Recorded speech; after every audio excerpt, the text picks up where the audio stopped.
Bapak, Ibu, Saudara, Shalom. Sebelum kita membaca firman dan merenungkannya, mari kita berdoa. Terima kasih untuk anugerah Tuhan yang baru setiap pagi. Berkatilah pembacaan firman dan perenungan kami ya Tuhan.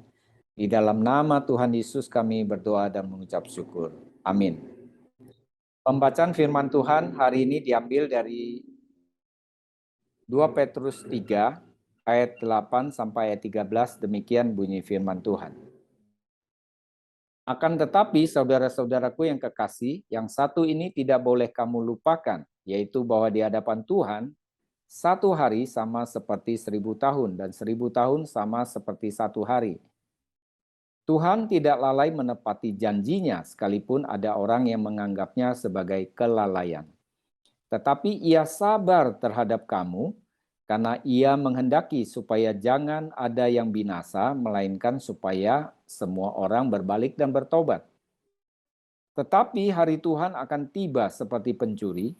Pada hari itu langit akan lenyap dengan gemuruh yang dahsyat, dan unsur-unsur dunia akan hangus dalam nyala api, dan bumi dan segala yang ada di atasnya akan hilang lenyap. Jadi jika segala sesuatu ini akan hancur secara demikian, betapa suci dan salehnya kamu harus hidup. Yaitu kamu yang menantikan dan mempercepat kedatangan hari Allah.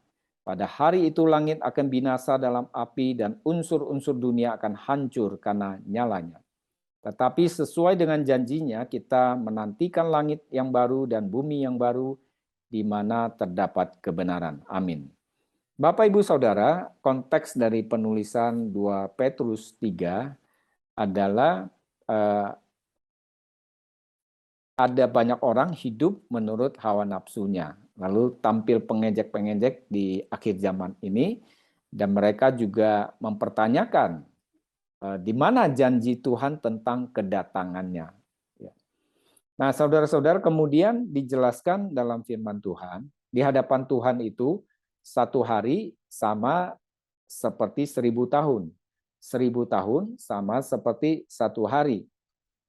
Dan Tuhan tidak lalai menepati janjinya, sekalipun ada banyak orang yang menganggapnya sebagai suatu kelalaian. Tuhan itu sabar terhadap manusia.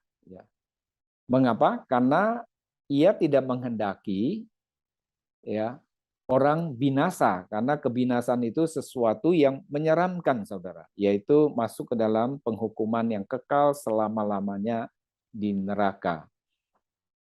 Tuhan ingin kita diselamatkan, ya saudara.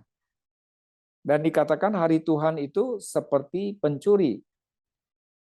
Ketika hari itu datang, maka bumi dan segala yang ada di atasnya akan lenyap. Jadi dinasehatkan oleh firman Tuhan, kita harus hidup saleh dan suci. Tulisan firman Tuhan ini ditujukan kepada orang percaya. Artinya, bukan karena perbuatan kita yang suci dan saleh lalu kita merasa layak masuk surga, melainkan kita yang telah percaya, telah menerima penebusan dari Tuhan dan pembenaran yang dari Tuhan, seharusnya kita hidup dalam kekudusan dan kesucian, supaya hidup dan pelayanan kita menjadi berkat dan menjadi saksi Tuhan di tengah-tengah dunia ini. Sehingga banyak orang bertobat dan kembali kepada Tuhan, mereka percaya kepada Injil keselamatan yang dari Tuhan Yesus, sehingga mereka tidak binasa. Bapak, Ibu, Saudara, Tuhan menunjukkan kesabarannya. Tuhan masih memberi waktu. Ketika hari penghakiman tiba, maka tidak ada kesempatan lagi bagi orang yang belum percaya.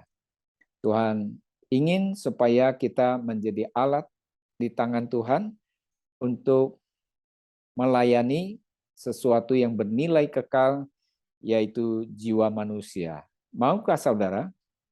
Mari kita berdoa bersama. Terima kasih Bapa untuk kasih karunia-Mu dalam hidup kami. Pimpinlah supaya kehidupan kami juga taat kepada Tuhan, hidup dalam kesalehan dan kekudusan, sehingga kami dilayakkan oleh Tuhan untuk melayani, menjadi saksi Tuhan bagi banyak orang yang belum percaya. Terima kasih untuk janji Tuhan, kesabaran Tuhan yang luar biasa.